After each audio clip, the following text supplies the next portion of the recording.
What is up, Taurus? What is up, Taurus? Welcome to Soulfire Tarot.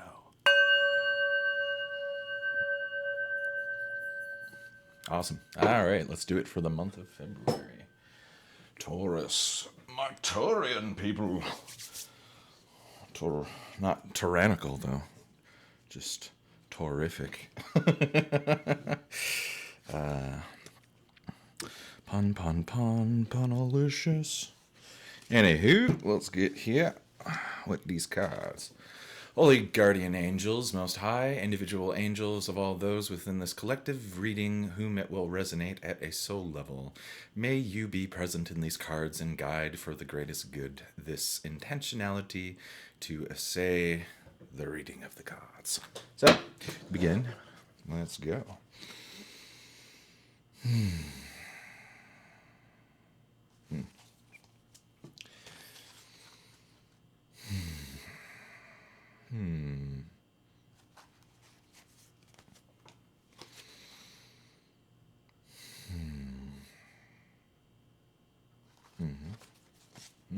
Interesting. Some uprightness.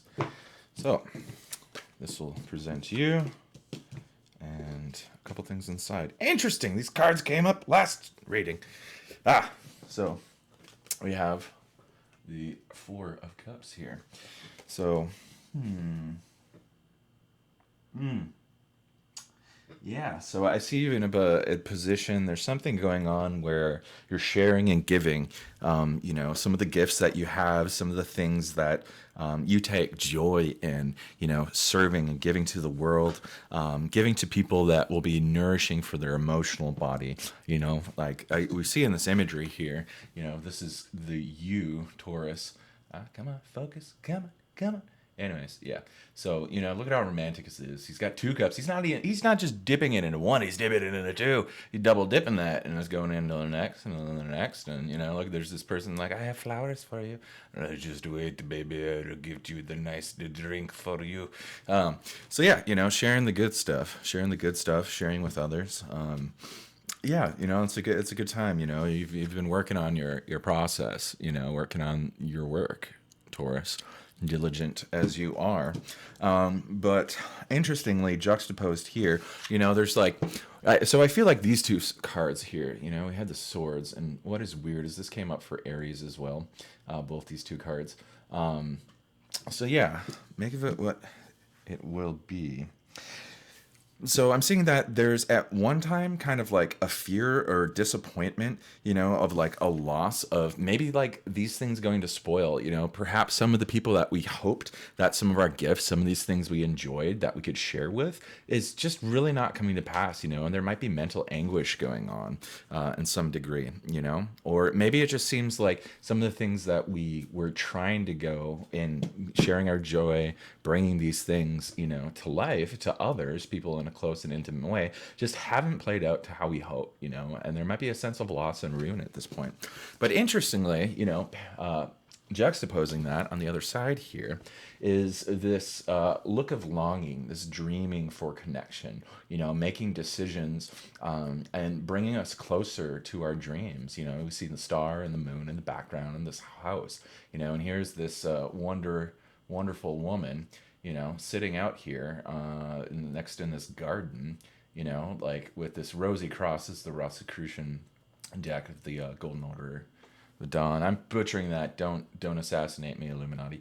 Anyways, yeah, and there's this longing, if you can focus here, she's making a face of like smooching the darkness, and she's holding both these swords with her hands, so it's in her hands, and it's crossing the rosy heart here, So there's a desire for connection with this joy.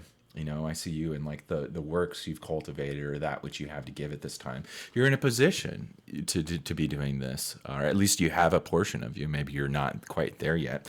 And so let's look at this at realized versus unrealized. We can create as much dimensional depth for overlay and resonance for multiple people. So let's see, like, for those of you who aren't quite there yet in a position, like, what's going on there?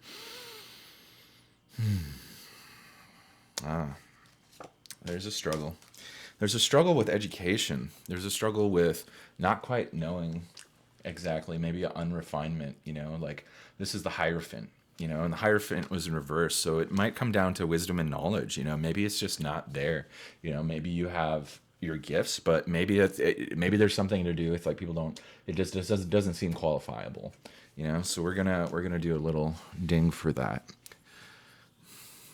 My Tauran people.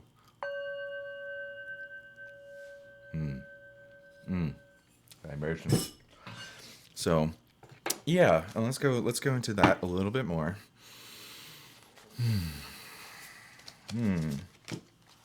Hangman in reverse.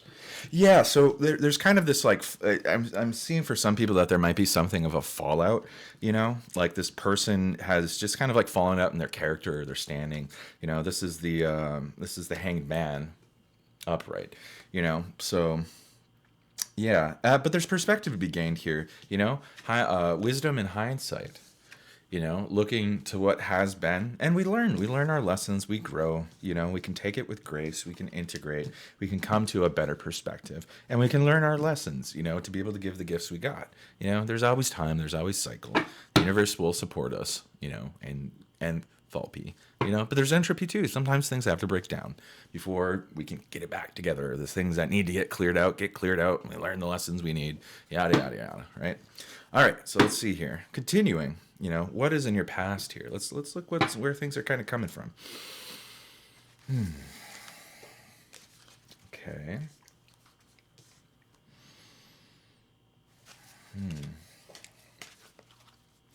Yeah, coming from a place of discipline and willpower, like putting it, like honing your intention. We got the Magician here, coupled by, what is this? The Eight of Pentacles in reverse, facing our fears.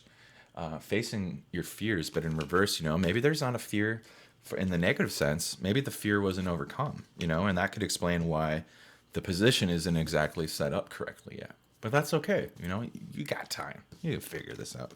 So, but with the willpower, the Magician, there's been learning involved, and the implementation of the direction of will. So, all right. Let's get an overlay of guidance up here in this angelic position.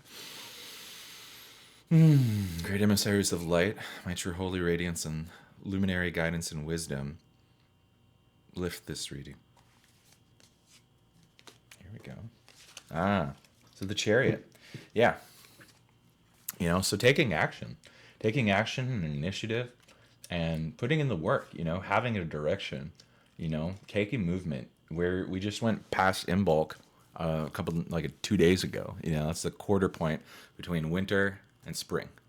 So, it's not one of the turns of the squares of the seasons, but in between that. And it was palpable, at least where I was at here.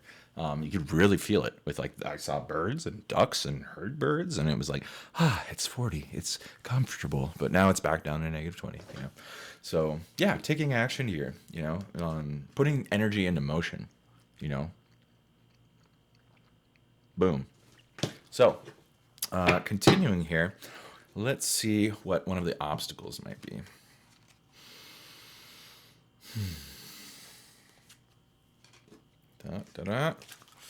Ooh, we have the Prince of Wands. This is a man, kind of similar to the Chariot, riding on a chariot of fire. Here we are.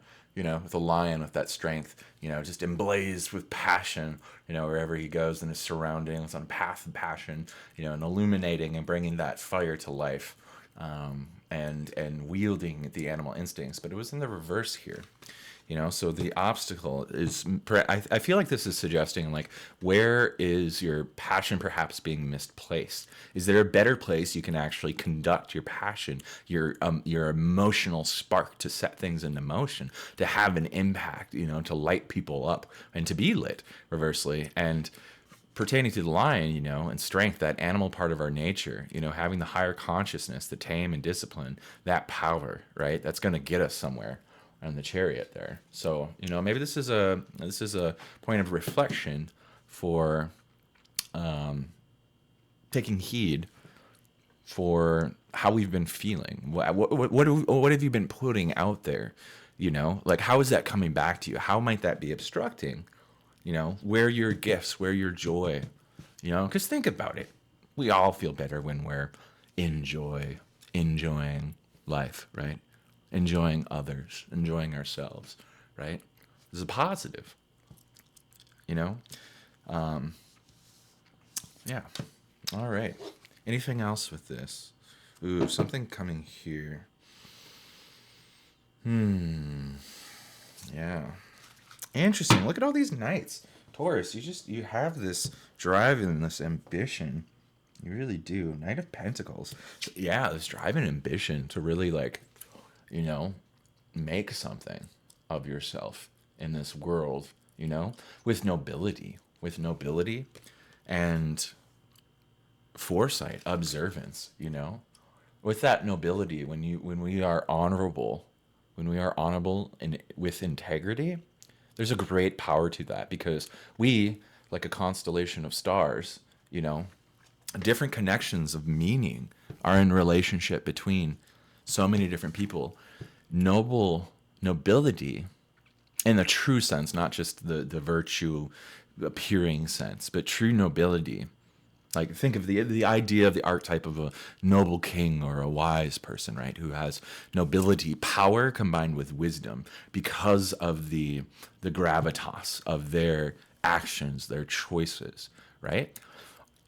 And think of that, how that can empower where you're going in life, what life brings to you and what you can bring to life.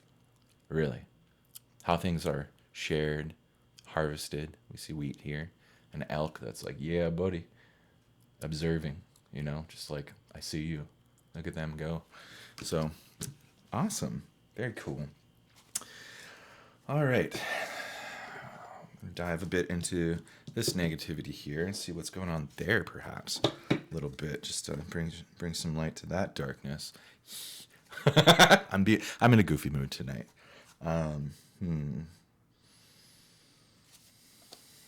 Interesting. The Queen of Swords. Yeah. So, yeah. Yeah. Sometimes, you know, Taurus, I've had some Taurus friends being too stubborn and hard headed with our ideas. So we have the Queen of Swords here, right? Like, there's a certain kind of cutting swiftness and power and a kind of elegance, you know, with ideas and how we communicate things. But sometimes, you know, that can be misused. That can have swords can cut people, you know, swords can poke and stab, you know. The swords, I don't know. Yeah. Anyways, all right. Next here, I'd like to incorporate Teal Swan's Blind Spot Oracle cards. So I will pull a reading here of a sigil card, 1 through 78, and then I will do a reading, and we'll see how that connects in relevance to highlight and illuminate a blind spot. So this kind of pertains to the shadow oftentimes, it seems.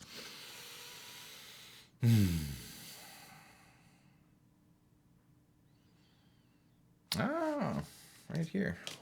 75. Interesting. Yes, I feel like this definitely has something to do with like how energy is getting routed. You know, there's like some kind of distortion, some kind of like misattribution, basically. I'm just kind of intuiting just off the symbol here in the sigil. Interesting. See these different points, right? And the positive, negative, different spheres connecting. So, 75. What do we got here? Incompatibility. Interesting. Yeah, you know, sometimes things just don't fit. They're not necessarily meant to be, you know. You're a size 9. That size says 7 isn't for you. You know, you need extra padding. Come on, you need some more support. Can't be that rough, right? That kind of deal. So let's see here. If you have drawn this sigil, incompatibility is present and you're not seeing or acknowledging it. This could be incompatibility with anything such as another person, a living environment, a health or spiritual practice, a group, or a job. Environment, yada, yada, yada. You are being called to stop trying to force a square peg into a round hole and accept this incompatibility so you can allow yourself or someone else to gravitate to what is compatible instead of continuing to try to change what will not change, right? Square peg, circle. Boom, boom, boom. Why no fit, right? Incompatibility is the condition of two things being so different in nature and so uncomplementary in that difference that they are incapable of coexisting harmoniously. It is tempting to assume that incompatibility is simply about having differences, but what compatibility is really about is putting people with these non-harmonious differences in roles or positions with each other that require there to be either no difference or that require a difference that is non-harmonious in nature to be harmonious. Yeah. So you can see how this has to do with congruency and force and position, So I'm seeing this again when it comes to, the splendor of giving, whether it's in love, work, personal, intimate relationships. And is it valued? Is it the knowledge that's needed? Is this honoring our wisdom?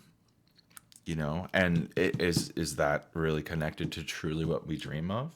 Or is this something that's coming from a place of pain or could lead to a place of pain and suffering? And perhaps there's some fears, to look at in regard here. The Eight of Pentacles. Oh my God, step on snake. No.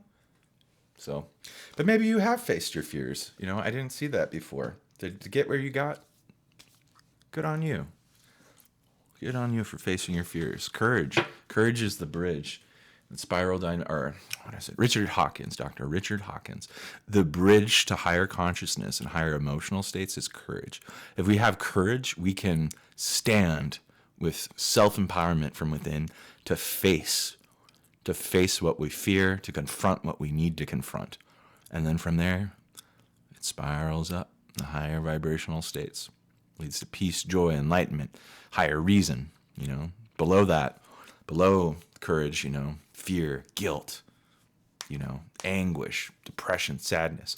And it's not to say that these emotions, we have our emotions for a reason, right? Every emotion is there for a reason, a deep, intrinsic, living reason. But we have choice. Never forget. We have choice. You're not going to see my face in this one. I am just Billy. Kawaii Billy. Alrighty, so let me dive into that a teeny bit more here. Don't want to waste too much of your time. Value. All right. When incompatibility is present in a relationship, it is usually very difficult for people to admit it, to change the nature of their relationship, to change their roles in each other's lives, or to end a relationship. We want everything to work out so badly because we can't face the reality of the incompatibility because of what it would mean to us. But due to this, we destroy potential relationships. We try to make the other person compatible with us by making them wrong or bad for their difference, which creates shame in them. And they most likely will do the same to us. After a while, the emotional condition of relationship itself is shame and resentment towards each other. Ugh. Often, when we make the other person feel wrong for their difference, we come up with the reason why they were wrong for it and then try to turn and heal that difference out of them to try to change it so it doesn't exist.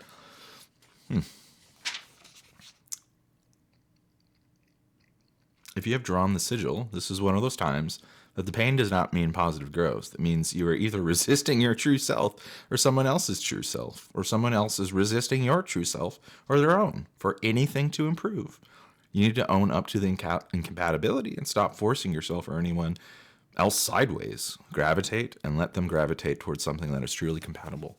So that's really comes down to self-acknowledgement, self-honesty, honesty, and respect, and the maturity to be real about it. Because think about it, if you're serving the truth of the nature to the reality, if you can actually own that, think about how liberating that can be. Why suffer and perpetuate? You could be free. All right. And with that, I'm going to do, I lost it.